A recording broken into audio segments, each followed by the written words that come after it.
السلام علیکم ټولو عزتمن وروڼو ته د محسن نجیب طرف نه سلام وي وروڼو پرون د پټان عبدالخالد پیج نه مو یوه ویډیو ولیدله هغه ویډیو کې یو مډل درد یو مډل تکلیف یو مډل مشکلاتو غرور ته که نه څه یاره قسم د خدای راته کوم څه ما مکمله شپه تېره کړه ما ته خوب نه راتللو ما شپې خالد بھائی ته ټلیفون وکړلو مولې یاره دا کاس چوک دی او د کوم ډول مشکلاتو سره دی تاسې د خالد بھائی والا څه کوم کلیپ دی که نه ویډیو دی صرف دا ویډیو لکه وخت وي او خالد بھائی څه یایي نو انشاءالله دې په باره کې بیا مزید زه تاسو سره خبرې کوم. بسم الله الرحمن الرحیم. خپلو ټولو درنو کتونکو اوریدونکو ته زړه د کومې نه سلام یم. السلام علیکم. ملګرو رمضان المبارک میاشت ده او هر یو هغه کس هغه روژه ساتي او تنده محسوسه کړي هغه ته د اوبو د څښنې ضرورت محسوسوي خو داسې خلک هم شته دي چې هغه د نارمل لایف کې هم د اوبو څښلو ضرورت کې محسوس هم کړي خو هغه اوبه نشي څښلی په خپلې معاشرې کې موږ داسې اکثر خلک هسو چې هغه په هفتې کې یا په ورځو کې یو ځل یا دوه ځله هغه څه لمبېدل وغواړي لمبېدلی شي خو داسې خلک هم شته دي چې هغه باوجود د دې څه میاشتې تېر شي هغه خپل بدن ته اوبه نشي نسګیرولی هر یو هغه کس چې هغه بدن یو ازغي سره ولګېږي او هغه نه وینه روانه شي نه ټول نوال هر یو سړی کوشش کوي چې هغه وینه ودرېږي خو مو معاشرې کې داسې خلک هم شته دي داسې کس هم شته دی چې هغه د بدن د مختلف حصو نه وینه بهیږي خو هغه د ودرېدنې قابل نه وي هغه د ودرېدنې جوګه هم نه ملګرو مو سره یو ملګری نو اسلم نوم یې دی اسلم د چمړۍ مریض دی د دې بدن باندې د چمړۍ بیماري لګېدلې دی او دا یوه داسې بیماري دی چې د هغه وجه نه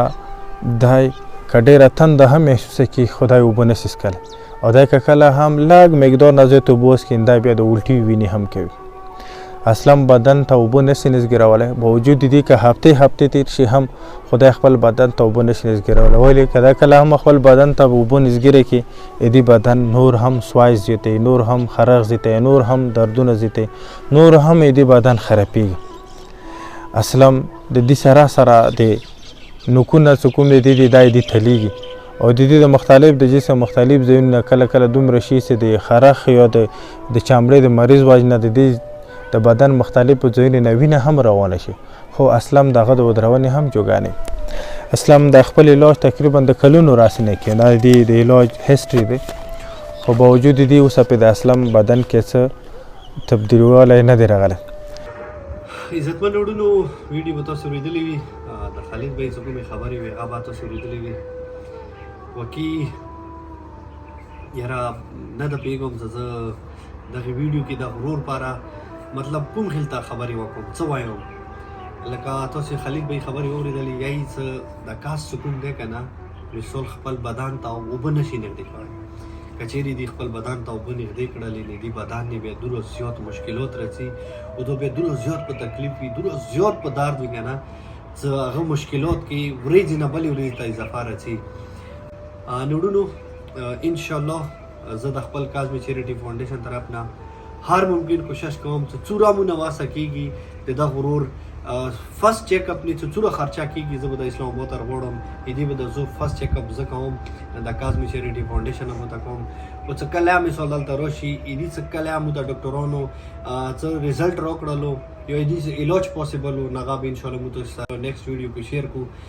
بس ټولو وروڼو ته ګزارش دی چې پلیز د ویډیو خپلو ملګرو سره شیر کړئ چې ما که زیات د غرور ته ډونیشن وشي او زیات د غرور څه د کوم مشکلات دی دغه مشکلات کې دي ته سکون میلو شي مطلب د کوم درد دی دغه درد کې هغه ته څه